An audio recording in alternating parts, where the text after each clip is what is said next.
Assalamualaikum warahmatullahi ta'ala wabarakatuh. Sahabat-sahabat, semoga semua keluarganya, saudaranya, semuanya dikasih kesehatan, dikasih keberkahan di dalam dunianya, di dalam agamanya, rezekinya oleh Allah Subhanahu wa ta'ala. Amin, Allahumma amin. Kali ini sahabat, saya mau bahas tentang mimpi. Bahwasanya Allah melalui nabinya Nabi Muhammad. Jadi Nabi Muhammad itu mengajarkan kita cerdas dari segala mitos, dari segala pengkerdilan otak gitu kan. Di antaranya percaya sama mimpi buruk. Percaya sama mimpi buruk. Jadi banyak sih orang-orang kita gitu kan, tadi malam mimpi giginya putus atau sandalnya putus. Akhirnya diceritakan mimpi buruk, mimpi buruk. Intinya masih banyak yang menceritakan mimpi buruk. Bahkan dia yang pernah mondok sekalipun, bahkan dia yang tahu agama sekalipun. Jadi padahal itu salah besar sahabat. Jadi kita langsung saja ya, jangan di skip sahabat, biar kamu tahu ilmu. Kami telah mengumpulkan berapa hadis dari hadis-hadis Sahih Hasan. Kita kupas tuntas tentang mimpi, sehingga kalau kita mimpi buruk pun kita tidak akan pernah takut dan juga tidak akan pernah terpengaruh dengan mimpi buruk. Bahkan kita mensulap mimpi buruk menjadi mimpi yang baik, akan berdampak baik. Amin, Allahumma amin. Jadi kita langsung bahwasanya Nabi Muhammad bersabda ar-ru'ya thalath. Jadi mimpi itu ada 3 macam. Mimpi ada 3 macam. Yang pertama adalah min hadisin nafsi, dari bawaan diri gitu, kayak kita kelelahan, kayak kita terinspirasi dari otak kita. Jadi sugesti otak kita itu kayak kita memikirkan pengen mobil gitu, dipikirkan terus mobil itu, akhirnya tidur ke bawah mimpi kayak gitu. Dah min hadisin nafsi wa takhwifi syaitan, dan permainan syaitan. Syaitan nakut-nakutin gitu, biar buruk biar jadi nyata, biar diceritakan pada orang mimpi buruk jadi nyata akhirnya kayak gitu. Nah, yang nomor 3 busyra minallah, kabar baik dari Allah. Jadi kayak nabi-nabi, karena mimpi itu min alamatin nubuwah, kayak nabi-nabi mimpi kayak gitu, itu busyra minallah. Dan juga kita kalau mimpi baik busyra minallah. Kita lanjutkan hadisnya kanjeng Nabi selanjutnya, idza ra'ahadukum ru'ya yuhibbuha fa innama hiya minallahi ta'ala falyahmadillaha 'alaiha wal yuhaddis biha. Jadi barang siapa idza ra'a ahadukum, jika kalian melihat ru'ya yuhibbuha, melihat mimpi yang kamu suka, kamu anggap mimpi baik gitu kan, kamu anggap itu mimpi baik, kamu suka, maka yakinlah itu minallah, dari Allah Ta'ala gitu kan. Falyahmadillah, jadi bangun tidur harus alhamdulillah ya Allah saya mimpi baik, alhamdulillah. Alaiha, jadi atas mimpi tadi kita bersyukur kepada Allah. Wal yuhaddits biha, jadi kita ceritakan mimpi itu pada keluarga, pada istri, pada suami, pada anak. Ceritakan, oh tadi malam aku mimpi haji, tadi malam aku mimpi berenang di lautan, kita aman sampai aku balik ke daratan, tadi malam aku mimpi terbang dan lain sebagainya. Ceritakan mimpi baik itu. Dan di dalam riwayat yang lain Rasulullah bersabda, fala yuhaddits biha illa man yuhib, maka jangan katakan mimpi baik itu, mimpi yang bagus itu jangan katakan, jangan bicarakan, jangan bilang, kecuali pada orang yang kamu sukai dan sama-sama menyukai, kayak ke istri, kayak ke anak gitu. Kayak gitu, mimpi baik itu jangan asal kasih tahu. Kenapa alasannya? Karena takut ditafsirkan. Jadi kalau kita mimpi nih, nanti di bawah, makanya jangan di skip. Ini penting banget buat ilmu, diajarkan ke keluarganya, ke anak-anaknya gitu. Jadi kalau mimpi baik kita asal bilang ke orang, nih contoh, aku mimpi haji, terus bilang ke temen, apa mimpi kembang tidur. Jadi ketika ditafsirkan, ditakwil dengan hal-hal yang tidak sewajarnya, maka mimpinya tawar, kayak enggak bermimpi bagus gitu. Jadi diusahakan jangan berbicara, jangan bilang mimpi itu kecuali pada orang yang kita sukai, yang kita cintai, dan dia menyayangi kita, sehingga dia mentafsirkan hal yang bagus, yang indah. Karena apa? Mimpi itu tergantung dengan yang ditakwil, yang menakwilkan, yang mengartikan gitu. Sehingga togel itu mimpi-mimpi aja dia tafsirkan sesuai takwilnya gitu kan. Jadi intinya nggak ada patokan tafsir mimpi. Tafsir mimpi itu tiap budaya, tiap daerah itu beda-beda. Dan intinya itu semuanya nggak penting untuk kita. Semuanya mimpi itu baik, tergantung yang mentafsirkan. Wa idza ra'a ghaira dzalik, ini terusannya, wa idza ra'a ghaira dzalik, jika melihat selain kebaikan, maksudnya buruk, mimma yakrahu, dari hal yang dia nggak suka. mimpi buruk lah, mimpi buruk yang dia nggak suka, fa innama hiya minasyaiton, itu dari syaitan. Kita jangan terkecoh di sana, terus bilang ke orang lain, akhirnya ditafsirkan punya perasaan buruk, khawatir, keluarganya khawatir karena mimpi tadi, dan kita juga lemah sugestinya, akhirnya terjadi kayak gitu. Jadi itu jangan, itu dari syaitan, pengaruh syaitan. Kalau memang kita mimpi buruk, falyasta'idzu billah, berlindunglah kepada Allah min syarriha, dari keburukan mimpi itu. Apa berlindungnya? Satu contoh, Allahumma inni na'udzubika min syarril ahlam. Ini dicatat, Allahumma ya Allah, na'udzubika atau a'udzubika, saya berlindung kepadamu min syarril ahlam, dari buruk-buruknya mimpi. Tidak hafal bahasa Arabnya, cukup bahasa Indonesia. Ya Allah, aku berlindung kepadamu ya Allah dari buruk-buruknya mimpi. Bahasa Arabnya, Allahumma inni a'udzubika min syarril ahlam. Falyasta'idz billah min syarriha, maka dia berlindung dari mimpi itu, dari keburukan mimpi itu. Wala yadhkuruha li ahadin fa innahu la tadurruhu. Muttafaqun alaih. Ini hadisnya Bukhari dan Muslim, muttafaq. Jadi hebat. Kalau kamu nggak yakin, ya imannya separuh-separuh, karena dari Kanjeng Nabi plus muttafaqun alaih gitu. Jadi yang beriman dan yakin akan ini, kamu bersyukur karena dipilih oleh Allah, dapat anugerah keyakinan dari Allah. Jadi setelah kita berlindung kepada Allah, baca doa, maka jangan katakan mimpi buruk itu pada siapapun, pada semut pun jangan gitu. Pada semut pun jangan. La tadurruhu, maka tidak akan membahayakan mimpi itu pada orang yang bermimpi. Hadis ini muttafaqun alaih. Selanjutnya, idza ra'a, ini dalam riwayat Muslim, idza ra'a, jika engkau melihat ahadukum, salah satu kamu, ar-ru'ya, melihat mimpi, yakrauha, yang kamu anggap buruk atau kamu gak suka sama mimpi itu, apa solusinya? Falyabsuk an yasarihi thalathan, maka dia itu meludah ke kiri 3 kali. Ini hadis Nabi sahih. Jadi kita ini disuruh meludah ke kiri 3 kali. Begini, kita itu mimpi, terus bangun, mimpi buruk tadi, tuh, tapi jangan keluar ludahnya itu, cukup tuh ke kiri 3 kali. Jadi kepala menoleh ke kiri 3 kali, terus meludah. Waliyasta'idz billah, setelah itu baru dia mengatakan Allahumma inni a'udzubika min syarril ahlam, atau bahasa Indonesia, ya Allah, aku berlindung kepadamu dari buruk-buruknya mimpi. 3 kali, dibaca 3 kali hal itu. Bahasa Arabnya, Allahumma inni a'udzubika min syarril ahlam. Sedangkan bahasa Indonesia, ya Allah, aku berlindung kepadamu dari buruk-buruknya mimpi. Baca 3 kali, setelah meludah ke kiri 3 kali.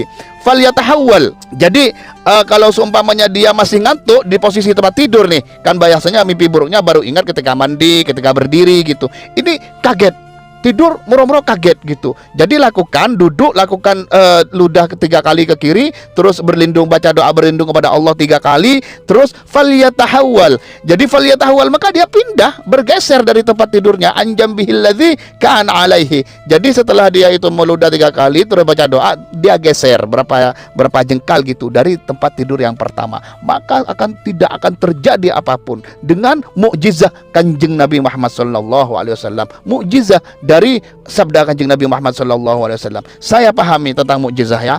Nabi Muhammad itu bersabda bahwasanya siapa yang menaklukkan Konstantinopel adalah paling baik-baiknya pemimpin, adalah paling baik-baiknya tentara. Itu kan sabda Nabi dulu. Jadi kayak nggak mungkin, mustahil, karena Konstantinopel itu termasuk Romawi Timur itu paling kuat yang sekarang jadi Turki. Nggak pernah bisa ada yang mengalahkan, bahkan yang menyerang akan kalah gitu, saking beton dan bentengnya itu besar keamanannya. Tetapi apa? Karena ini mukjizat Nabi, diyakini oleh Muhammad Al-Fatih yang umur 18 tahun ditaklukkan. Inilah mukjizat Kanjeng Nabi, mukjizat dari hadis Kanjeng Nabi Muhammad SAW, yang kita sebagai orang Islam, orang iman, maka harus meyakini 100% akan kemukjizatannya. Kita lanjut. Ar-ru'ya awwali abirin. Mimpi itu sebenarnya tergantung dari yang menakbir pertama kali siapa. Makanya jangan syukur-syukur bilang mimpi yang baik ke sembarang orang. Harus bilang kepada orang yang akan mentafsirkan baik, dan itulah yang akan terjadi insya Allah. Karena mimpi itu dari pertama yang mentakbiri, mentakwili, mengartikan gitu. Terus dalam hadis lain, ini hadis ar-ru'ya ala rijli ta'irin ma lam tu'abbar fa idza ubirat waqa'at. Jadi mimpi itu ibarat ada di kaki burung. Jadi kaki burung. Nah, selagi tidak ditakbir, selagi tidak diartikan, ditakwil.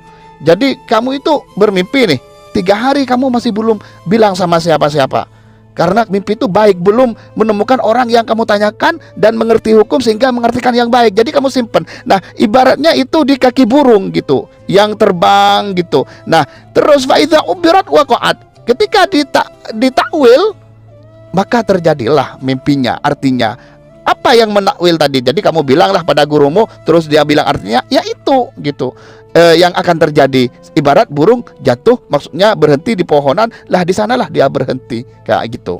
Jadi selagi belum ditakwil atau ditakbir atau diartikan, maka ibarat di kaki burung yang terbang. Di mana dia jatuh, itulah yang jatuh tadi, takwil pertama orang yang mengartikan. Saran Kanjeng Nabi ini juga Sunan Ad-Darimi. Saran Kanjeng Nabi untuk kamu jangan, bahkan ke saudara-saudara kamu sendiri jangan syukur bilang mimpi. Kadang tidak tahu, tidak paham, dan kadang tidak mengartikan. Jadi hadis Kanjeng Nabi, la takussu ar-ru'ya illa ala alimin au nasihin. Kamu jangan suka menceritakan mimpi yang baik. Kalau yang buruk tadi kan jangan bilang, tidak boleh bilang. Sama sekali pada semut pun nggak boleh gitu. Jadi jangan suka kamu bilang tentang mimpi kecuali pada orang alim, bukan yang syukur mundo, alim benar sehingga tentang mimpi juga paham gitu. Kecuali pada orang yang alim au nasin, atau orang yang ahli memberi nasihat gitu, pendakwah. Terus lanjutnya ini kisah-kisah ya.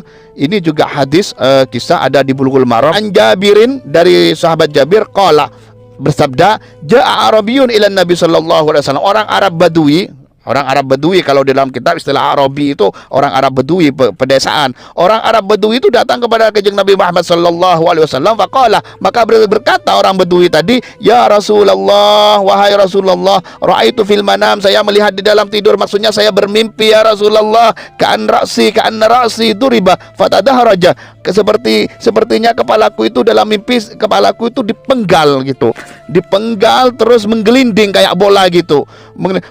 Fastadattu ala azari, maka aku mencari-cari kepala itu yang menggelinding itu Rasulullah. Apa Rasulullah yang bilang? Faqala Rasulullah sallallahu alaihi wasallam lil a'rab, maka Kanjeng Nabi menjawab pada orang Arab Badui tadi, la tuhaddithin nasa bitala'ubi syaitan bika fi manamik. Kamu jangan berbicara pada siapapun dengan permainan setan di dalam tidurmu ini. Jangan bilang kamu sama siapapun seperti itu. Wa qala sami'tu Nabi sallallahu alaihi wasallam, dan akhirnya Jabir itu melihat Rasulullah itu, karena banyak sahabat yang belum tahu tentang mimpi buruk ini, karena Nabi Muhammad itu mengajarkan cerdas pada umatnya, maka Rasulullah itu nggak puas cuma bilang dengan satu orang, ini nanti nggak menyebar hukumnya. Jadi Rasulullah apa? Khutbah, bicara di tempat umum kayak pidato gitu. Ya khutubu, faqala la yuhadditsan nas ahadukum bitala'ubi syaitan bihi fi manamik, maka kamu jangan berbicara salah satu semua dari kamu dengan permainan setan di dalam tidurmu. Itu Rasulullah khutbah, saking ingin tahu umatnya bahwasanya itu semua permainan setan. Jadi nggak puas hanya bilang pada satu orang, akhirnya Rasulullah khutbah mengumpulkan orang dan bilang tentang ini. Jangan kamu mimpi buruk tadi dari setan, jangan kamu ceritakan kepada siapa. Itu adalah permainan setan yang mau mempengaruhi kamu sehingga kamu rasakan hal-hal buruk atau dampak pada keyakinan kamu, karena kamu seakan-akan disugesti kayak gitu. Kita lanjut. Wa akhir min hadis Aisyah, ini juga kejadian dari hadisnya Siti Aisyah, ini juga Ad-Darimi yang meriwayatkan. Qalat, Siti Aisyah itu bercerita, kanat imra'atun min ahli Madinah laha zaujah. Jadi ada seorang perempuan dari orang Madinah gitu. Ada Mekah, ada Madinah. Jadi ada seorang perempuan dari Madinah, laha zaujun tajirun. Suaminya itu adalah pedagang. Di sini tajir kan kaya. Maksudnya yakni fit tijarah, dia berdagang gitu, kemana-mana berdagang. Suaminya berdagang, meninggalkan istrinya di rumah kayak gitu. Fa'atat Rasulullah sallallahu alaihi wasallam, maka dia datang kepada Rasulullah. Faqalat, maka berkata, seorang perempuan itu berkata kepada Rasulullah, apa katanya? Inna zauji ghaibun. Suamiku Rasulullah pergi berdagang jauh, wa tarokani hamilan, dan dia meninggalkan aku hamil gitu. Faraitu fil manam, maka kemudian saya melihat, saya dalam mimpi, maksudnya saya bermimpi, anna sariyata baiti inkasarot, bahwasanya tiang-tiang rumahku tuh pecah gitu. Aku bermimpi Rasulullah, tiang-tiang rumahku tuh pecah. Wa anni waladtu gulaman a'war, dan aku bermimpi Rasulullah bahwasanya aku melahirkan seorang anak yang buta atau bermata satu. Ini ada yang mengartikan buta, ada yang mengartikan bermata satu gitu. Faqala, apa Apa jawabannya Kanjeng Nabi Muhammad sallallahu alaihi wasallam atas mimpi yang sangat buruk ini? Khair, itu bagus, itu mimpi yang bagus, yang baik. Yarji'u zaujuka, insyaallah suamimu akan pulang ke rumahmu, akan pulang ke rumahmu solihan, menjadi orang suami yang baik, bertanggung jawab, menjadi seorang suami yang soleh. Watalidina gulaman birron, dan engkau akan melahirkan seorang anak yang berbakti, yang soleh. Ya Allah, ini yang diajarkan Kanjeng Nabi Muhammad SAW dalam mengartikan mimpi.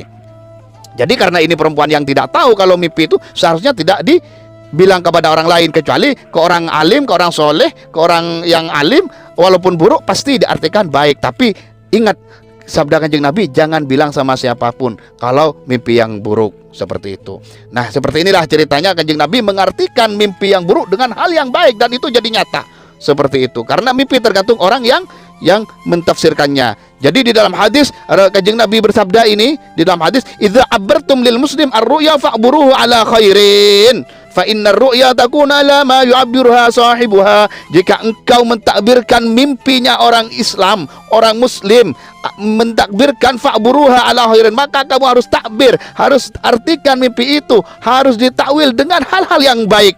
Kenapa? Fa innar ru'ya takunu ala ma yu'abbirha sahibuha. Karena mimpi takunu, karena takbir mimpi atau arti mimpi itu sendiri ada pada ala ma yu'abbirha sahibuha, ada atas sesuatu yang ditakbirkan dengan ahli sahibuha, itu ahli takbir tadi atas mimpi. Gitu. Jadi karena mimpi itu tergantung dari orang yang mentakbirkan atau mengartikan atau mentakwilkan. Jadi kalau kamu mengartikan mimpi, maka artikan yang baik-baik, karena mimpi itu tergantung dari itu. Jadi kan ada togel nih, togel mimpi ular. Akhirnya dia yakin, oh mimpi ular nomor 39, akhirnya dia beli, kena lah kayak gitu. Jadi satu contoh kayak gitu contoh. Jadi diartikan sendiri kayak gitu. Ini karena apa ya? Karena togel ada takbir mimpi sendiri, Arab ada takbir mimpi sendiri, Jawa ada takbir mimpi sendiri. Satu contoh mimpi ular, di tradisi lain adalah buruk kan kayak gitu. Tapi di Jawa katanya dikejar ular, ya dikejar orang perempuan atau cewek kayak gitulah. Jadi kita lanjut. Ani bin Umar anna Rasulullah sallallahu alaihi wasallam qol, dari Abdullah ibnu Umar bahwasanya Kanjeng Nabi Muhammad sallallahu alaihi wasallam bersabda. Nah, ini menyebabkan, ini penutup bahwasannya mimpi itu min alamatin nubuwah, mimpi itu dari tanda-tanda kenabian. Jadi siapa yang bermain-main dengan mimpi, kan ada orang jualan barang, biasanya jualan barang antik sih, aku mimpi kayak gitu, atau diada-adakan gitu agar laku barangnya yang dijual kayak gitu. Jadi intinya mengada-ngada dalam mimpi itu adalah dosa besar, siksanya parah. Orang jarang tahu hal ini, bahwasanya mengada-ngada dalam mimpi, dia tidak mimpi tapi bilang mimpi itu dosa besar. Ini hadisnya. Bahwasanya inna min afral firo, bahwasanya paling pembohongnya bohong atau paling dustanya dusta itu ayyuri ainaihi malam taro, orang yang berpura-pura bermimpi atau mengatakan mimpi, melihat padahal dia tidak bermimpi. Itu adalah dosa besar. Bahkan di riwayat Imam Bukhari dijelaskan, man tahallama bihulumin lam yara, siapa orang yang berpura-pura bermimpi padahal dia tidak melihat, kullifa, maka akan dipaksakan padanya ayat kita untuk menggabungkan baina syairatain, dari dua biji gandum yang kecil itu dipaksakan dia di akhirat nanti untuk digabungkan dijadikan satu, wala yaf'al, maka dia tidak akan pernah bisa. Nah, ketika tidak bisa disiksa, sehingga artinya ini disiksa terus menerus karena tidak bisa gitu. Saking besarnya orang yang bilang mimpi padahal dia tidak mimpi, pura-pura mimpi. Ini bagi sahabat-sahabat, ya Allah, tolong disebarluaskan pada keluarganya, terutama ibu, bapak, istri, suami, anak, karena hal ini banyak yang tidak tahu. Bahkan orang yang nyantri pun jarang tahu gitu. Karena saya sering banyak yang berpura-pura bermimpi bilang gitu, padahal itu dosa besar. Dan aku juga banyak dari kalangan orang yang berilmu menceritakan mimpi buruk, padahal itu tidak boleh gitu kan. Jadi Allahu a'lam bishawab, ini sekitar mimpi. Semoga bermanfaat dan memberikan ilmu yang barokah pada sahabat-sahabat semua dan pada saya juga, tentunya pada keluarga saya, keluarga sahabat. Amin, Allahumma amin. Wassalamualaikum warahmatullahi taala wabarakatuh.